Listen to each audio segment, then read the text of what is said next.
What's up everyone, WilliApple here, and welcome to the third episode of Apple Sundae, where we talk about the latest versions of Apple's operating systems, hardware leaks made in the past week, Apple news, and WilliApple channel announcements. So get your Sundays ready, and let's get started. If you've been paying attention to any Apple tech YouTuber, you may finally know that we finally have the battery percentage in the status bar. What about other changes in iOS 16 Beta 5? Well, if we haptic press on the camera, we now have new glyph icons for Take Portrait and Take Portrait Selfie. Before, these would be completely blank and not have a glyph icon at all. They look kind of the same, but they're actually a little bit different, and in my opinion, they don't look that good. If we were to go into our AirPods settings and scroll down, we now have a new section for version. If we go into here, we have the version for the actual AirPods themselves and the version for the case. And coming soon, we're going to have update logs for the AirPods. We don't have them quite yet, as you can see right now. So before I said that the Find My sound was exclusive to pinging an Apple Watch with an iPhone,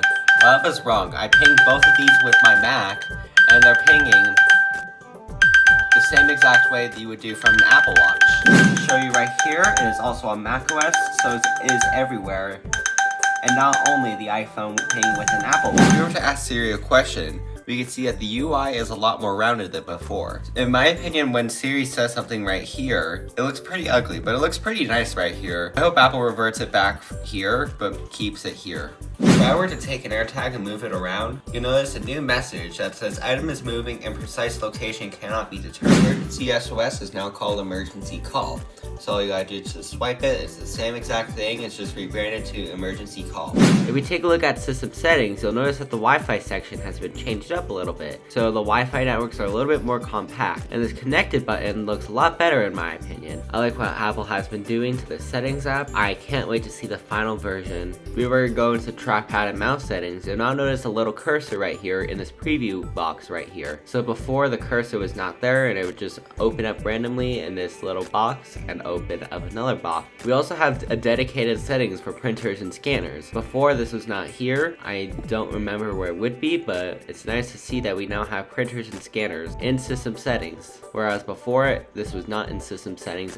Now let's talk about bugs in iOS 16 and macOS Ventura. I only experienced 2 bugs when beta testing beta 5. And those bugs are that on iOS, if you were to set a portrait watch face on your Apple Watch, it would not work at all. Now on the Mac, we have unfortunate news for the clock app, it's still not fixed. When those 2 issues are fixed, I say macOS Ventura and iOS 16 are ready. And I actually hope that iOS 16 and macOS Ventura will release at the same time, even though a lot of people have been saying that it won't happen. But hear this, they both have a D at the end of the build number.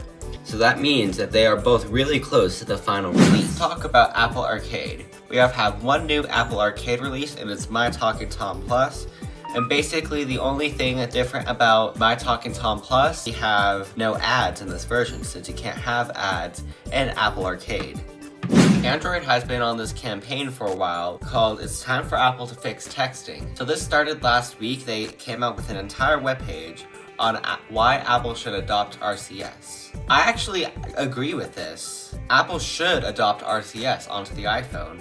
First of all, to get Android to finally shut up. Second, sending messages to Android users is not that bad. I mean, it's never going to be on the same level as iMessage since Android's really fragmented, but at least it will make it a lot better. Let's talk about the iPhone 14. So obviously, Apple is leading us towards disaster. They are planning on making 90 million iPhone 14s, and that is going to be a huge disaster for them. They expect the iPhone 14 to sell better than the iPhone 13, which literally just going to be the iPhone 13. Why is Apple making this many? Well, they think people are gullible at this point. And let's talk about the iPhone 14 event. So it is going to be online once again, and it is rumored to be on September 5th or the 6th. That would be pretty fun to have an Apple event, probably one of the most boring Apple events in all of history. We keep hearing that the Apple Watch Series 8 is going to not have a temperature sensor, then have a temperature sensor, then not have a temperature sensor, and now it's having a temperature sensor again. So it is apparently going to be one of the most revolutionary things. We'll be able to let you know if you are sick or not, which will be really exciting, and I honestly can't wait for that.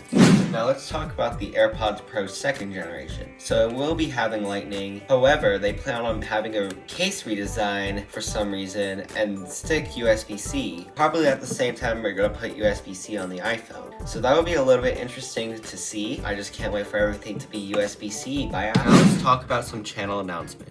So the first thing is, I'm going back to school on the 17th of August. So there probably will be one more beta video depending on if Apple releases or not. And I'm going to try my best to push out beta videos as quickly as I can, but I might need to spread all 3 of them out on the same day. Vlogs. So if we were to take a look at vlogs, we are getting some new vlogs. If you have not noticed already, I labeled pretty much all the Purple and Gold Day vlogs as Freshman Semester 2, and I'm going to do the same thing with Sophomore Semester 1 and Sophomore Semester 2. So here are the dates that I'm going to be vlogging. The 17th will be the first Purple Day, the 18th will be the first Gold Day, and there's also going to be another cross-country vlog. Probably not on the 19th, it was originally going to be on the 19th, but it doesn't seem like it. But who knows, it might change, and I might end up recording on the 19th. If not, next week is still an option, and I'm also planning on doing average Purple Day and average Gold Day on that same week as well. Thanks for watching this episode of Apple Sundae. Comment, like, subscribe, share it with your friends, and I'll see you in the next video. Bye!